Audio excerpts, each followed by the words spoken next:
আপনার কি পায়খানার কোনো বেগ নেই? পেটটা আর আগের মতো কাজ করছে না? প্রতিদিন জোলা বা ল্যাক্সেটিভ খেয়েও কোনো কাজ হচ্ছে না?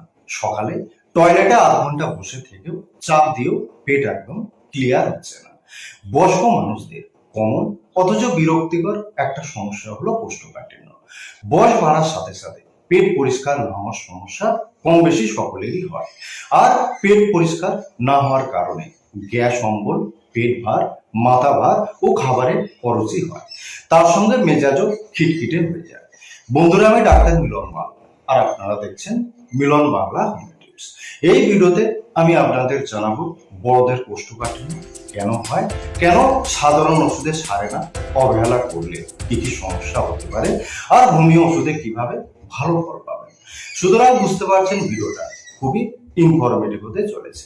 আমি অনুরোধ করব ভিডিওটা একটু স্কিপ না করে শেষ পর্যন্ত দেখুন। চলুন তাহলে শুরু করা যাক আজকে। কোষ্ঠকাঠিন্যকে আমরা ছোট সমস্যা ভাবি, কিন্তু বয়স্কদের ক্ষেত্রে এটা মোটেও ছোট সমস্যা নয়। বয়স বাড়ার সাথে সাথে হজম ক্ষমতা কমে যায় এবং পায়খানার সমস্যা বাড়তে থাকে। সপ্তাহে 2-3 দিন পায়খানা হয়, বেশিরভাগ সময় কোনো বেগ থাকে না। কারো কারো শক্ত ও শুকনো পায়খানা হয়, আবার কারো অজীর্ণ বা অ্যাসিডিক স্টুল হয়। পায়খানায় খুব জোর দিতে হয়, আবার পায়খানা হলেও পেট ঠিকভাবে পরিষ্কার হয় না।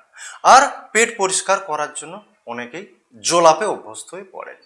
হ্যাবিচুয়াল পারগেটিভস ডিস্ট্রয় ন্যাচারাল বাউল অ্যাকশন।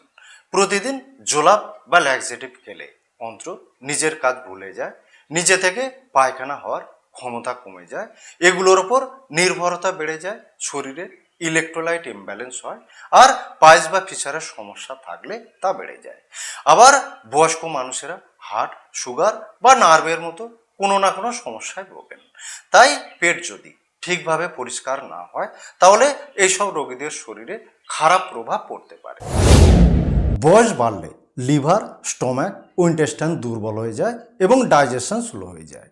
আবার বয়স্ক মানুষদের হাঁটাচলা, কাজকর্ম কম হয় এবং মাসেল মুভমেন্ট কম হয়, তাই খাবার ঠিকভাবে হজম হয় না। এই সময় পেলভিক ফ্লোর মাসেল দুর্বল হয়ে যায়, রেকটাল টোন কমে যায় এবং অটোনমিক নার্ভ দুর্বল হতে শুরু করে। বয়স বাড়লে জল পিপাসা কমে যায়, তার উপর শরীরের জল ধারণ ক্ষমতাও কমে যায়। অনেক সময় দেখা যায় বয়স্ক ব্যক্তিরা ঠিকঠাক কেয়ার পান না। শাকসবজি ও ফাইবার জাতীয় খাবার খাদ্য তালিকায় সঠিক পরিমাণে না থাকলে পায়খানার সমস্যা হয়। তাছাড়া বয়স্ক মানুষদের প্রেশার, সুগার বা নার্ভের মতো কোনো না কোনো ওষুধ খেতে হয়। এইসব ওষুধ নিয়মিত খেতে থাকলে কোষ্ঠকাঠিন্যের সমস্যা বেড়ে যায়।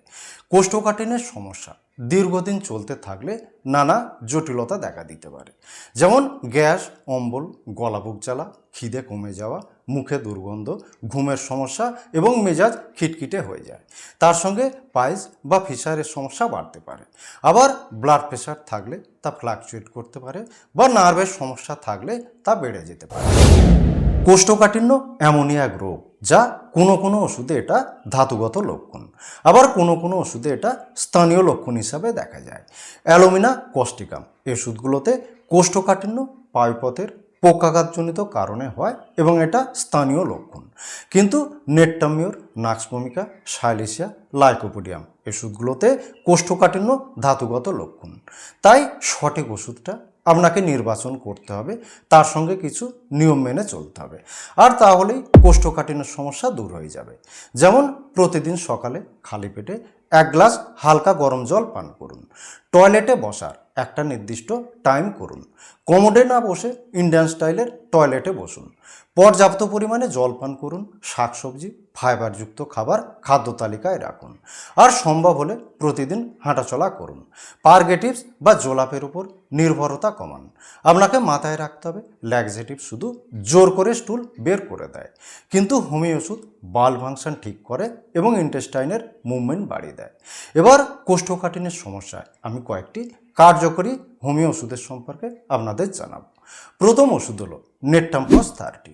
যাদের অতিরিক্ত অ্যাসিড হয়, খাবার ঠিকভাবে হজম হয় না, গলাবুক জ্বালা করে, টক ঢেকুর ওঠে, পেটে গ্যাস হয়, তাদের কোষ্ঠকাঠিন্যের সমস্যায় নেট্টাম্পস চমৎকার কাজ করে।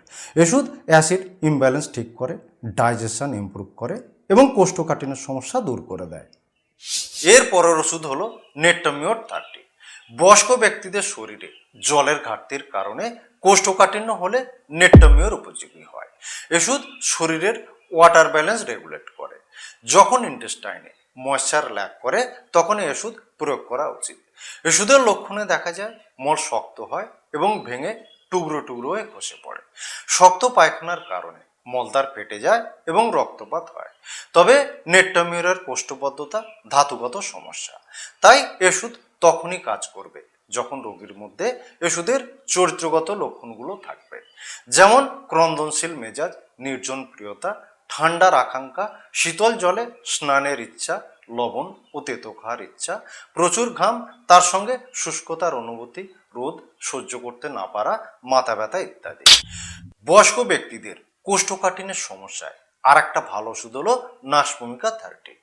শীতকাতর রোগী যারা ঠান্ডা বাতাস, ঠান্ডা খাবার, সামান্য আলো, শব্দ, গন্ধ সহ্য করতে পারে না, যারা অলসভাবে জীবনযাপন করে, শারীরিক পরিশ্রম কম করে, রাত জাগে, ঘুম কম হয়, নেশা করে, অতিরিক্ত চা, কফি, ঝাল, মশলাযুক্ত খাবার খায়, টেনশন অ্যাংজাইটিতে ভোগে, তাদের কোষ্ঠকাঠিন্যের সমস্যায় নাশভূমিকা উপযোগী হয়। ওষুধের লক্ষণে দেখা যায় বারে বারে পায়খানার বেগ আসে, কিন্তু পেট ঝেড়ে পরিষ্কার হয় না। পায়খানা পরিষ্কার না হওয়ার কারণে রোগী খিটখিট হয়ে পড়ে, মাথা ব্যথা হয়, মুখ তেঁত হয়ে থাকে, গলা বুক জ্বালা করে এবং গা বমি করে। বয়স্ক ব্যক্তি যাদের নিয়মিত প্রেশারের ওষুধ, নার্ভের ওষুধ, ঘুমের ওষুধ বা পেন কিলার খেতে হয়, তাদের পায়খানার সমস্যায় নাশভূমিকা খুব ভালো কাজ করে। কোষ্ঠকাঠিন্যে নাশভূমিকার সঙ্গে অ্যানাকার্ডিয়ামের কিছু মিল আছে। অ্যানাকার্ডিয়ামের মলদ্বারে একটা ছিপি আটকে আছে মনে হয়, বারে বারে মলের বেগ আসে, কিন্তু পায়খানায় বসলেই বেগ চলে যায়। নাশভূমিকায় পেট পরিষ্কার না হওয়ার কারণ অন্ত্রের মল নিঃসরণ শক্তির বিশৃঙ্খলা, আর অ্যানাকার্ডিয়ামের পেট পরিষ্কার না হওয়ার কারণ মলদ্বারের স্থানীয় পক্ষাঘাত। অ্যানাকার্ডিয়ামের সকল লক্ষণ আহারে উপশম হয়, কিন্তু নাশভূমিকায় আহারে বৃদ্ধি লক্ষ্য করা যায়। বয়স্ক ব্যক্তিদের কোষ্ঠকাঠিন্যের সমস্যায় আর একটা গুরুত্বপূর্ণ ওষুধ হলো ওপিয়াম 30। কোষ্ঠকাঠিন্যের কারণ যখন সার্বদয়িক নিষ্ক্রিয়তা ও অন্ত্রের পক্ষাঘাতিক অবস্থা হয়, তখন ওপিয়াম প্রয়োগ করা উচিত। ওষুধে অন্ত্রে প্রচুর মল জমে থাকার সত্ত্বেও মলের কোনো বেগ থাকে না। 4-5 দিন পর মলত্যাগ হলে মল শক্ত, কালো ও বলের মতো হয়, তার সঙ্গে মাথা ভার হয়ে থাকে এবং মেন্টাল ডালনেস দেখা যায়। যারা দীর্ঘদিন ধরে রোগে ভুগছেন, নার্ভ দুর্বল হয়ে গেছে অথবা স্ট্রোকের পর ইন্টেস্টাইনের মুভমেন্ট একদম কমে গেছে, তাদের কোষ্ঠকাঠিন্যের সমস্যায় ওপিয়াম চমৎকার কাজ করে। এর পরের ওষুধ হলো লাইকোপোডিয়াম 30। বয়স্ক ব্যক্তি যারা অজীর্ণ রোগে ভুগছেন, লিভার দুর্বল, গ্যাস, অম্বল, গলা বুক জ্বালা লেগেই থাকে, তাদের কোষ্ঠকাঠিন্যের সমস্যায় লাইকোপোডিয়াম খুব ভালো ফল দেয়। ওষুধের লক্ষণে দেখা যায় পেটে খুব গ্যাস হয় এবং অল্প পায়খানার সঙ্গে প্রচুর গ্যাস বের হয়। লাইকোপোডিয়াম রোগী মিষ্টি খেতে ভালোবাসে। লাইকোপোডিয়ামের কোষ্ঠকাঠিন্য অনেকটা নাশভূমিকার মতো, বারে বারে নিষ্ফল মলের বেগ আসে অথবা বেগ একদমই থাকে না। 2-4 দিন পর মলত্যাগ হলে প্রথম অংশটা শক্ত হয় এবং শেষ অংশটা কাদার মতো হয়। লাইকোপোডিয়াম রোগী গরম খাবার ও গরম পানীয় পছন্দ করে। নাশভূমিকাও শীতকাতর বলে গরম পছন্দ করে, কিন্তু লাইকোপোডিয়াম শুধু পেটেই গরম চায়, শরীরের বাকি অংশে সে ঠান্ডা পছন্দ করে। এবার ওষুধগুলো কিভাবে সেবন করবেন সে সম্পর্কে জানাবো। নির্বাচিত ওষুধ সকাল, দুপুর, রাত 3 বার করে একটানা 7 দিন খাবেন। প্রতিবার 1 চামচ জলে 2-3 ফোঁটা ওষুধ দিয়ে খেতে পারেন, অথবা 2-3 ফোঁটা ওষুধ সরাসরি জিভে দিয়েও খেতে পারেন। ওষুধ খাওয়ার 20 মিনিট আগে থেকে ওষুধ খেয়ে 20 মিনিট পর পর্যন্ত কিছু খাবেন না, এমনকি জলপানও করবেন না। বন্ধুরা, আজ এই পর্যন্ত। এই ভিডিওটা ভালো লাগলে একটা লাইক করবেন, অনেক অনেক শেয়ার করবেন, হাইপ করবেন। চ্যানেলে নতুন হলে চ্যানেলটা সাবস্ক্রাইব করে পাশে থাকা নোটিফিকেশন বেলটা অল করে দেবেন। আপনার মতামত কমেন্ট বক্সে অবশ্যই জানাবেন। ভালো থাকবেন, সুস্থ থাকবেন।